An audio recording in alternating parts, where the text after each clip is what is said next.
오늘 우리가 계속 살펴보는 히브리서 2장 10절에서 18절까지의 말씀을 우리 성도님들께서 찬찬히 한번 읽어보시게 되면 꼭 구원에 관한 한 편의 대서사시를 읽고 있는 그러한 느낌을 받으실 겁니다.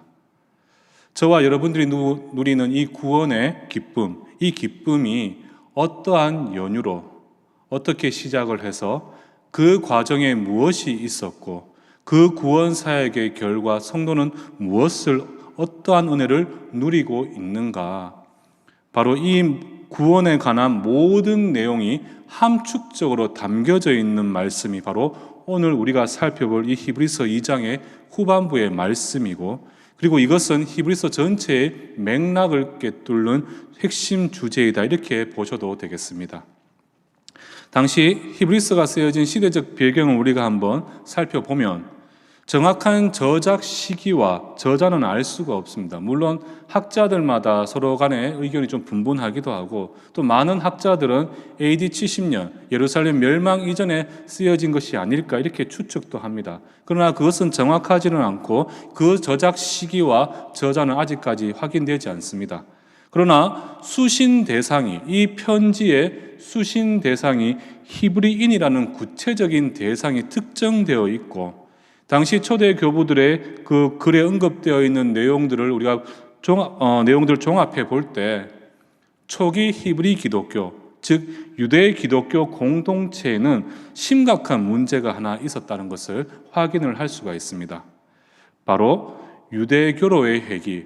당시 유대 기독교를 형성하고 있었던 유대 기독교인들, 즉 유대교 출신들 기독교인들이 여타한 사정으로 인해서 다시 자신들이 예전에 가졌던 그 유대교, 유대교로의 회귀, 기독교를 떠나 다시 예전의 유대교로 돌아가려는 이 배교가 성행했었다는 점입니다.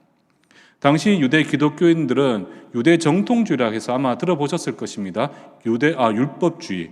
이 율법주의에서 완전하게 자유로울 수가 없었습니다. 그리고 혈통적으로는 그들은 유대인이지만 종교적으로는 그들은 유대교가 아닌 기독교를 믿었던 사람이기 때문에 유대 사회에, 유대 공동체에 들어갈 수도 없었기 때문에 그들 삶에는 많은 제약이 따르고 있었습니다. 게다가 그들이 오랫동안 견지해왔던 신앙 사조가 있지 않습니까? 바로 여호와 유일신 사상, 그 사상으로 인해 이들은 예수님을 완전한 인간이요 완전한 하나님이라는 그 사실을 받아들이는 것도 쉽지 않았습니다. 그리고 아마 아시다시피 사회적으로 어땠습니까?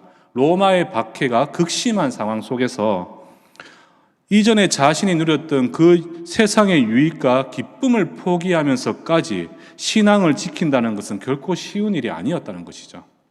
이렇게 복잡하고 다양한 시대적 상황 속에서 오늘 이 히브리서 저자는 본문 말씀을 통해서 한 가지 사실을 우리에게 주지시키고 있습니다. 바로 오늘 설교의 제목이 무엇입니까? 제가 좀 짧게 남겨놨는데 오늘 설교의 제목, 바로 예수님은 누구신가? 너희가 믿는다고 고백하는 그 신앙의 고백의 대상인 그 예수 그리스도는 도대체 누구신가 하는 점입니다. 10절부터 우리가 18절까지 본문을 살펴보면 크게 세 가지의 내용으로 구성이 되어 있습니다. 첫 번째는 인간의 구원을 이루시기 위한 성부 하나님의 결단입니다. 그리고 그 아버지의 결단과 뜻을 쫓아 행하신 성자의 순종, 그리고 그 순종으로 말미암아 누리게 되는 성도의 축복, 이 세 가지의 내용을 통해서 정확하게 본문은 한 가지의 결론으로 기결이 됩니다. 바로 제목에서 제가 앞에서 말씀드린 바와 같이 이 구원의 핵심 주체, 구원의 창시자이신 예수 그리스도, 그가 진정 누구신지, 그리고 그분이 너희를 위해서 무엇을 하셨는지 정확하게 깨닫게 된다면 과연 너희가 잠시 너희에게 임하는 핍박과 시련으로 예수를 떠나서 다시 세상으로, 다시 율법으로 돌아갈 수 있겠냐라는 것입니다. 스스로 낮아지셔서 인간으로 오신 성자 하나님, 그분이 어떻게 너희를 위하여 구원을 완성시켜 가셨는지 너희가 그것을 보았고 그것을 알았더라면 과연 너희가 예수를 떠나 죄와 허물이 지배하는 옛사람으로 다시 돌아갈 수 있냐라는 것입니다. 여러분들은 어떻습니까? 이 말씀이 이 히브리서라고 되어 있지만 대상이 히브리인들뿐만 아니라 영적 히브리인들, 즉 영적 아브라함의 후손들인 우리에게도 시사하는 바가 있다는 것이죠. 지금 영적 아브라함의 후손들인 저와 여러분들은 어떻습니까? 지금 코로나로 인해서 우리의 삶이 어떻죠? 이전과는 확연하게 달라졌습니다. 이제는 내가 속한 조직과 사회에서 내가 교회를 다닌다는 그 이유로 많은 부분에 제약이 따르고 있고요.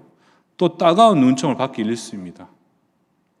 내 신앙을 고집하기에는 세상에서 혹은 가정에서 포기해야 될 것들이 너무나 많습니다. 이 외에도 많은 분들은 자신이 가진 이념적인 또 가치 판단적인 그러한 문제로 인해서 성도로서의 신앙의 지속 여부에 대해 고민하고 갈등하는 분들도 계실 것입니다. 이처럼 당장 처한 상황과 문제들로 인해서 믿음을 지킬 것인가 혹은 버릴 것인가 이 문제로 심각한 고민과 갈등에 빠진 우리들을 향해 성도들을 향해 히브리서 저자는 분명히 우리에게 말씀을 하고 있습니다. 2장 3절 앞으로 가셔서 2장 3절 상반절에 보시면 우리가 이같이 큰 구원을 등한히 여기면 어찌 그 보응을 피하리요. 큰 구원, 하나님께서 우리를 위해 베푸신 이 귀한 구원의 은혜를 등한히 여기게 되면 어찌 그 보응을 피할 것인가. 여기서 등한히 여긴다라는 것은 점차 믿음으로부터 멀어진다라는 것을 의미합니다. 지금 히브리서 저자는 예수를 통해 주어진 그 크고 놀라운 구원의 은혜를 우리가 등한히 여기게 된다면 우리는 결코 하나님의 심판에서 자유로울 수가 없다라는 사실을 우리에게 경고하고 있다는 사실이죠. 그리고 이어지는 본문을 통해서 우리를 위한 그 구원을 이루시는 하나님께서 어떤 일들을 행하셨는가 그것을 기록을 통해서 우리에게 말씀을 하고 있다는 것입니다. 그래서 우리가 10절을 한번 보시면 이렇게 시작을 합니다. 그러므로 만물이 그를 위하고 또한 그로 말미암은 이가. 여기서 만물이 그를 위하고 또한 그로 말미암은 이가 누구겠습니까? 바로 모든 만물의 조성자이며 주권자이신 하나님을 말씀합니다. 그 하나님께서 계속해서 10절을 보시면 많은 아들들을 이끌어 영광에 들어가게 하시는 일에 그들의 구원의 창시자를 고난을 통하여 온전하게 하심이 합당하도다. 많은 아들들을 이끌어 영광에 들어가게 하시는 일에 그들의 구원의 창시자를 고난을 통하여 온전하게 하심이 합당하다.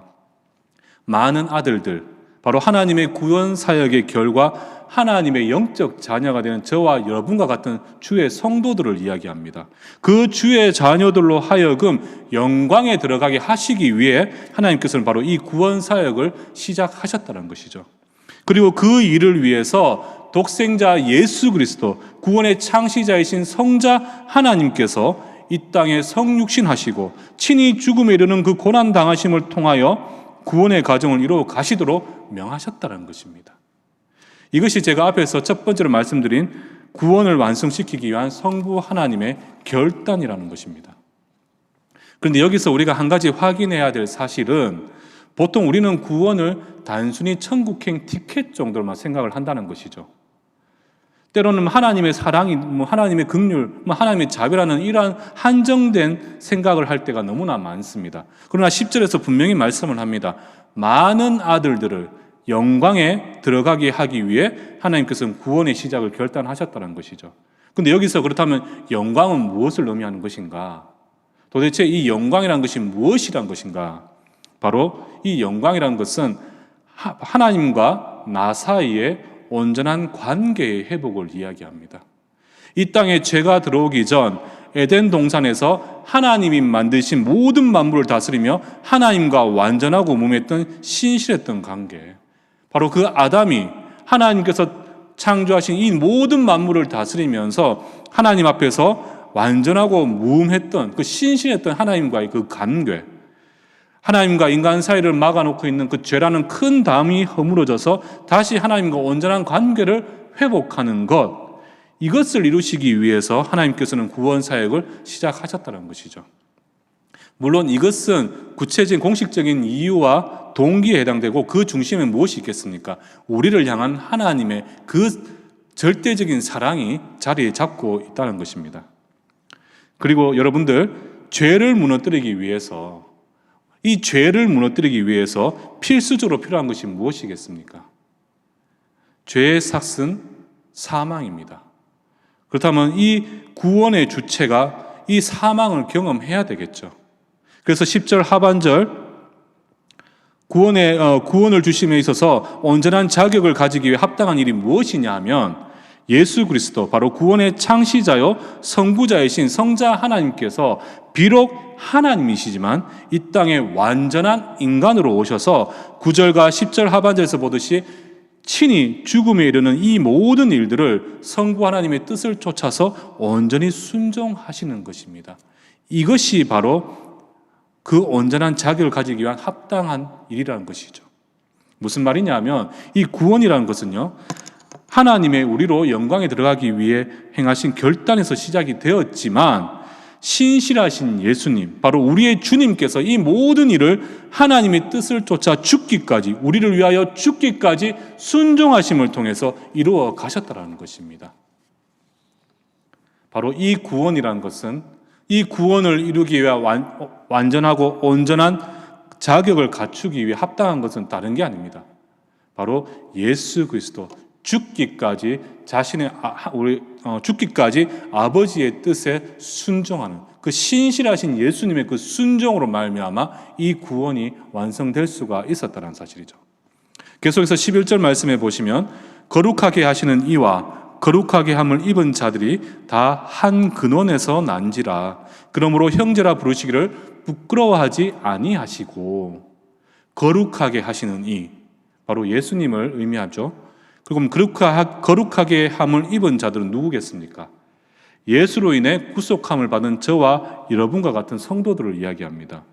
그 예수의 신실하신 순종하심으로 말미암아 지금 저와 여러분들은 영적인 관계에서 예수님과 한 형제로 불리움을 받는 놀라운 은혜를 누릴 수가 있다는 사실입니다. 여기서 형제로 불린다는 것은 실제 우리가 주님과 동등한 자격, 위치가 되었다는 것을 의미하는 것은 아니죠. 바로 관계적인 측면에서, 바로 성부 하나님, 성자 예수님은 관계에서 아버지와 아들의 관계이듯이 우리 역시 예수의 피로 말미암아 어떻게 되었습니까? 바로 하나님의 양자가 되는 권세를 가졌기 때문에 각자가 하나님의 아들이라는 그 관계적인 의미에서 우리 역시 예수님을 우리의 형제라 부를 수 있는 그 영광을 누릴 수가 있게 되었다는 사실입니다.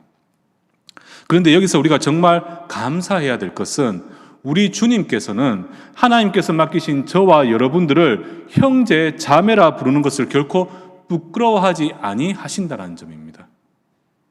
무슨 말이냐면 여기서 부끄러워하지 않는다는 것은 일종의 고백의 의미를 가지고 있는데, 여기서 부끄러워하다 할 때 부끄러워하다, 이 헬라어 원어가 어디에 쓰였냐 하면 사도 바울이 로마서 1장 16절에서 자신이 복음을 부끄러워하지 아니한다라고 고백할 때 쓰였던 그 단어와 동일한 단어입니다.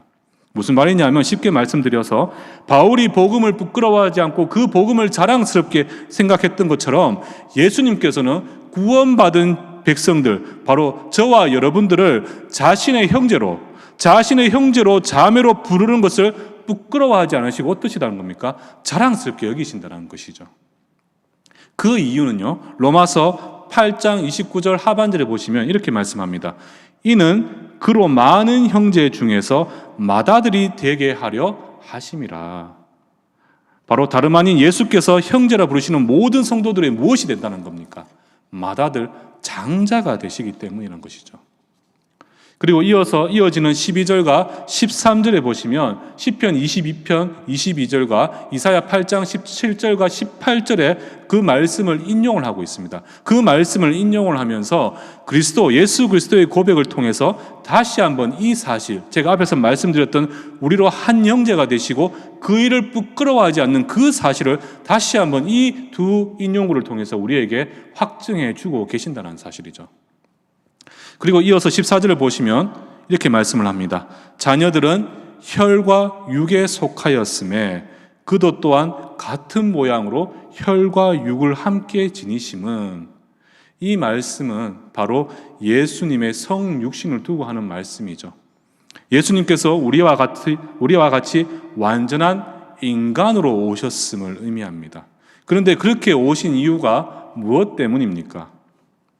앞서 9절, 우리가 읽지는 않았지만 지난주 우리가 들었는 말씀인데요. 앞서 9절의 말씀처럼 친히 완전한 인간이 되시고 고통과 죽음을 경험하신 그 이유가 무엇 때문이라고 합니까? 14절 하반절에 정확하게 답이 나오고 있습니다. 죽음을 통하여 죽음의 세력을 잡은 자 곧 마귀를 멸하시며, 바로 죽음의 세력을 잡은 마귀를 벌하려 하심이다. 사랑하는 성도 여러분들, 죽음의 권세, 이 마귀가 잡고 있는 이 죽음의 권세를 꺾는 가장 효과적인 방법이 무엇이겠습니까? 죽음에서 직접 죽음을 경험하고 그 죽음에서 다시 부활하여서 영원한 생명을 가지는 것, 바로 이것이죠. 이것이야말로 죽음의 권세를 꺾는 가장 효과적인 방법이 아니겠습니까? 하나님께서는 전지전능하신 이 땅의 모든 만물의 창조자이십니다. 그분 말씀 한마디로 천지 만물이 창조가 되었습니다. 그렇다면 이 구원 역시 그분의 말씀 한마디로 이루어낼 수가 있습니다. 그럼에도 불구하고 그분은 어떻게 하십니까? 이 죽음의 권세마저도 무너뜨릴 수 있고, 그리고 이 모든 일들을 통하여 당신의 우리를 향한 그 사랑을 가장 선명하게 보일 수 있는 방법, 그 길을 선택하셨다는 것이죠. 우리가 로마서 5장 8절에 보시면 이런 말씀이 기록되어 있습니다. 우리가 아직 죄인 되었을 때 그리스도께서는 우리를 위하여 죽으심으로 하나님께서 우리에 대한 자기의 사랑을 확증하셨다. 우리가 아직 죄인 되어 있을 때, 그 죄인 되어 있을 때 그리스도께서는 우리를 위하여 죽으심으로 말미암아 그 하나님께서는 우리에 대한 자기의 사랑을 확증해 보이셨다는 겁니다. 바로 이 죽음에서 다시 부활하여서 영원한 생명을 가지심을 통해서 어떻게 하셨다는 겁니까? 마귀의 권세를 깨뜨리고 죄와 사망의 권세를 무너뜨리셨다는 것이죠. 그리고 그렇게 죽으심을 통해 친히 인간으로 오셔서 그 죽음이라는 그 고통과 그 십자가 고난을 통하여 우리를 향한 그 당신의 사랑, 하나님 아버지의 사랑을 직접 증명해 보이셨다는 겁니다. 확증해 보이셨다는 것이죠. 바로 주님께서는 죄와 사망의 권세를 꺾을 뿐만 아니라 우리를 향한 그 사랑을 확증해 보이시고자 스스로 인간이 되셔서 십자가에 매달려 죽으시게 되었다는 겁니다. 그리고 다시 부활하셔서 어떻게 하셨습니까?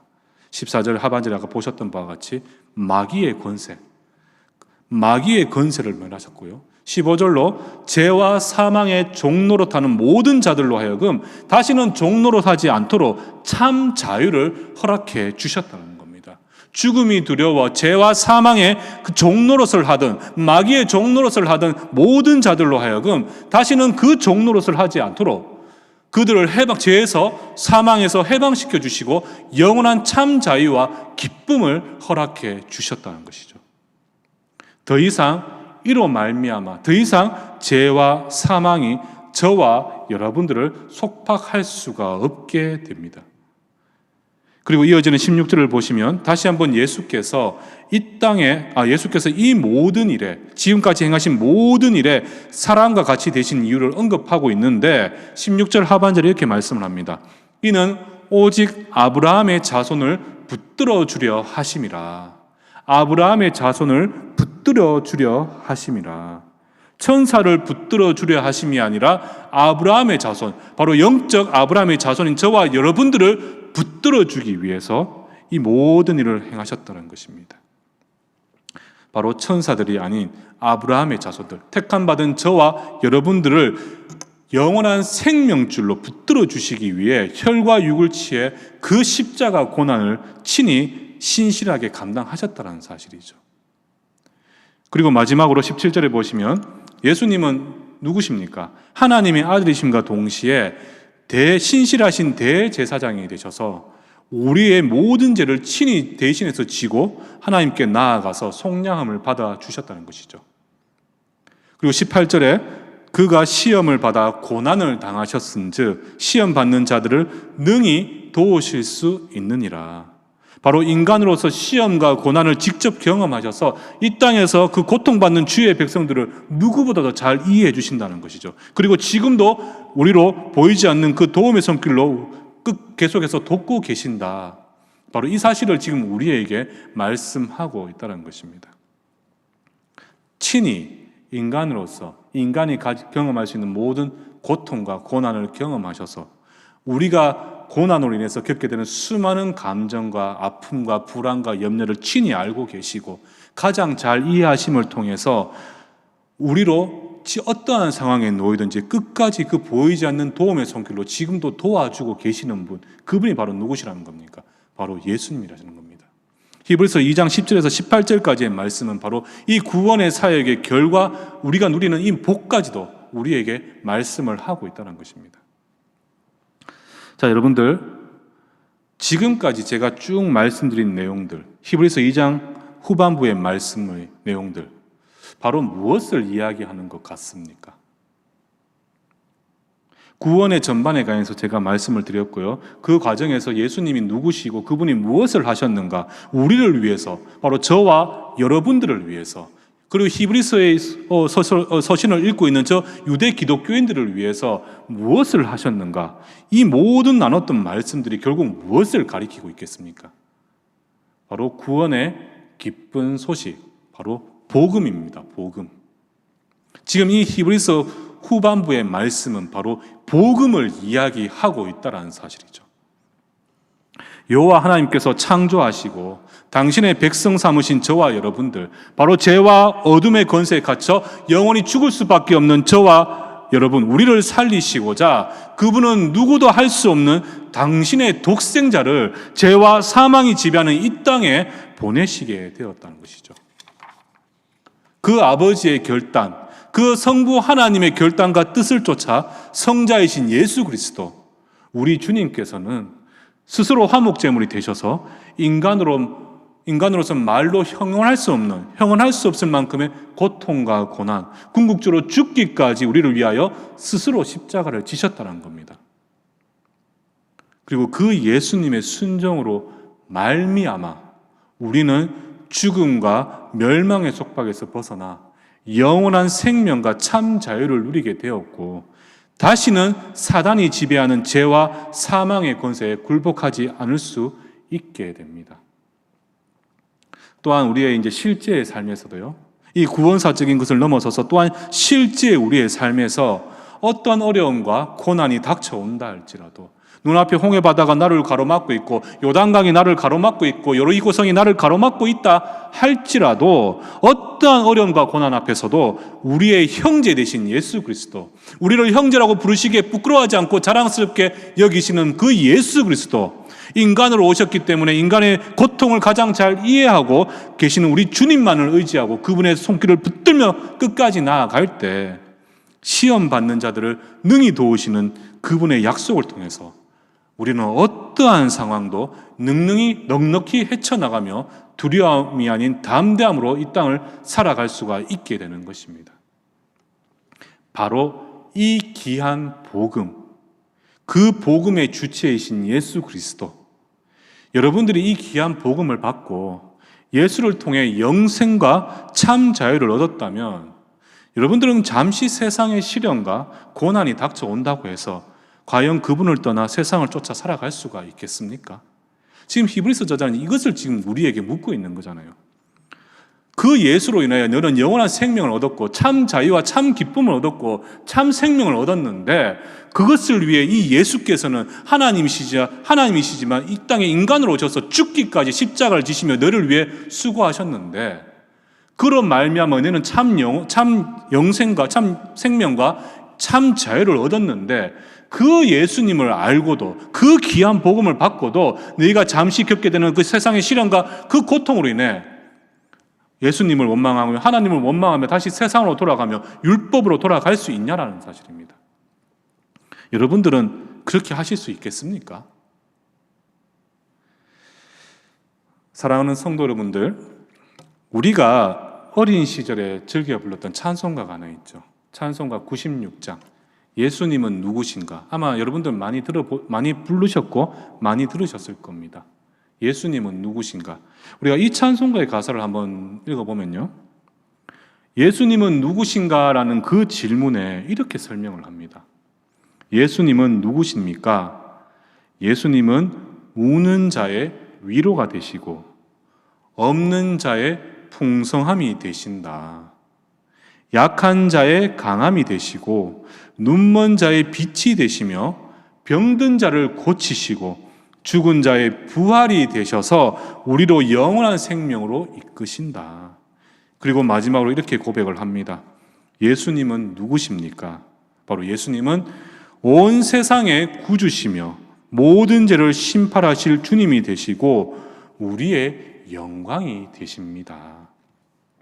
이 내용을 요약해서 정리를 해보면 바로 예수님은 누구신가?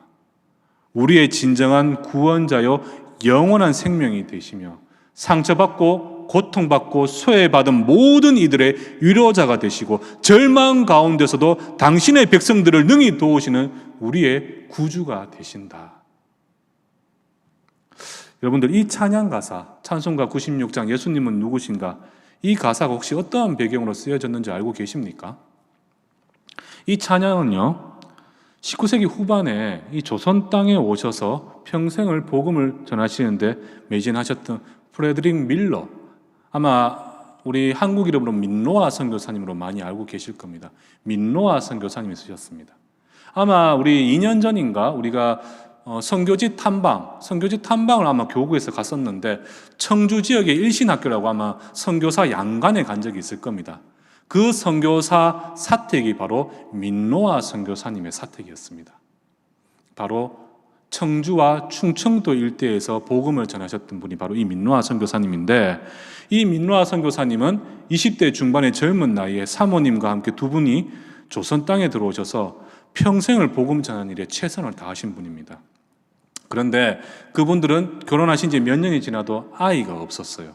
그런데 조선 땅에 온 지 6년 만에 첫 아이가 태어나게 됩니다. 너무나 기뻤죠.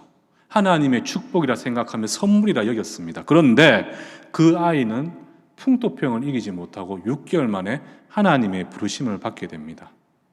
너무나 슬펐고 절망에 빠졌습니다. 좌절에 쌓였죠. 그런데 이어서 둘째도 태어납니다. 둘째 아이가 태어나지만 그 아이 역시 하루 만에 죽게 됩니다. 그리고 그 일이 있은 후에 심지어는 그로부터 1년 후 사모님마저 병으로 인해 소천을 하시게 됩니다.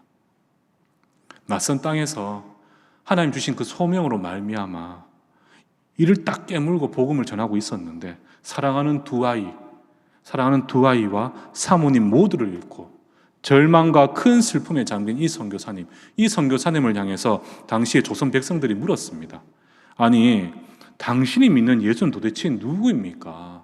당신은 당신 입으로 그분이 구원이라 이야기하고 생명이라고 이야기를 하는데 당신이 믿는 예수는 도대체 누구이고 당신이 이렇게 고통 가운데 있는데 그분은 왜 가만히 계신 겁니까? 이들의 이 조롱 섞인 물음에 선교사님은 바로 이 찬양 가사를 지어서 그들에게 화답을 하게 됩니다.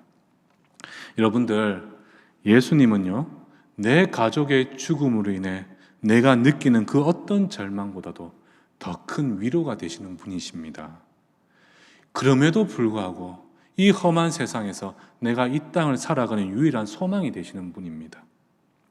아무리 내 삶이 힘들고 고되다 할지라도 우리 주님만을, 우리 예수님의 손을 꼭 붙들고 의지하게 된다면 이 찬양 가사처럼 약한 자의 강함이 되셔서 우리는 그 어떠한 어려움도 헤쳐나갈 수가 있습니다. 그리고 그분이 누군지 아십니까? 여러분들을 죄에서 구원하고 여러분들을 죄에서 영원한 생명으로 허락하시기 위해 스스로 십자가에 못 박혀 죽으심을 통해 당신의 사랑을 우리에게 보여주신 분이십니다. 지금 사랑하는 가족과 잠시 이별했지만 우리의 부활 되시는 그 예수님 다시 오실 때 우리는 영광의 몸을 입고 모두가 다시 만나게 될 것입니다. 오직 예수님만이 우리의 생명이 되시고 오직 예수님만이 우리의 유일한 구원자가 되십니다. 이 고백을 들은 많은 사람들은 예수님이 누구인지, 진짜 그분이 무엇을 하셨고 누구신지 깨달아 알게 되었고, 많은 영혼들이 죽게 돌아오는 놀라운 역사가 일어났다는 사실이죠. 말씀을 마무리하도록 하겠습니다.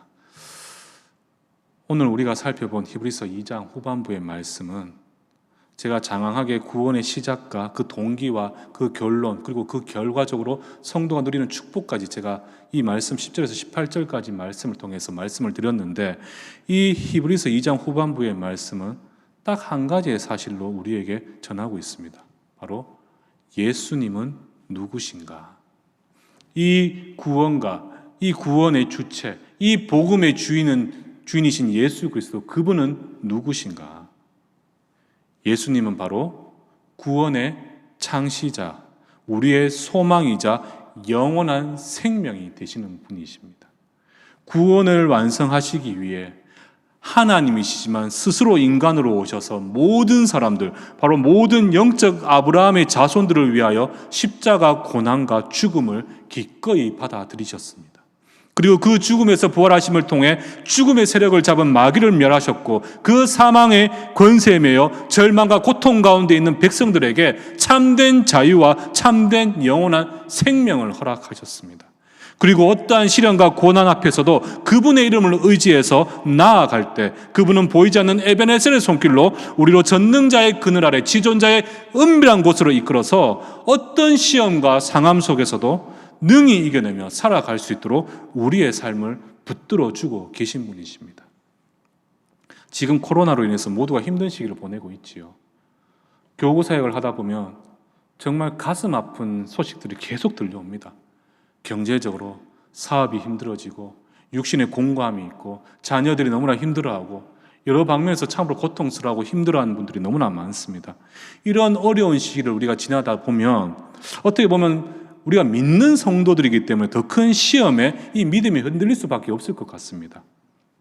나의 간구에 왜 하나님은 응답하지 않으실까? 믿고 구하면 다 주신다고 말씀하셨는데 내가 아무리 기도하고 내가 아무리 간구해도 왜 하나님은 말씀하지 않고 얼굴을 돌리고 계신 것인가? 왜 내 삶이 이렇게 피폐해지고 있고 내 자녀들이 어려움을 겪고 있는데 왜 아무것도 하지 않으실까? 그러나 성경은 분명히 우리에게 말씀하십니다. 우리의 구원자가 되시고 이 복음의 주인 되시는 이 예수 그리스도, 그분은 우리를 위해 십자가에 못 박혀 죽으심을 통하여 모든 죄와 사망의 권세를 깨뜨리시고 우리로 영원한 생명과 참 자유를 주셨고, 더 나아가 능히 도우시는 그 은혜, 그가 시험을 받아 고난을 당하셨은즉 시험 받는 자들을 능히 도울 수 있느니라, 우리를 능히 도우시는 그 하나님의 그 은혜를 믿고 의지하며 나아간다면 우리는 어떠한 상황 속에서도 승리의 깃발, 여호와 니시의 영광을 바라보며 이 땅을 살아갈 수가 있게 되는 것입니다. 우리의 영원한 백그라운드, 든든한 형제이면서 권능이 되시는 분, 그 존귀하신 이름, 그 예수, 그 이름을 우리 성도님들 날마다 우리의 심령에 새기고 어떠한 도전에도 굴하지 않고 믿음으로 살아갈 수 있기를 다시 한번 주님의 이름으로 축원합니다.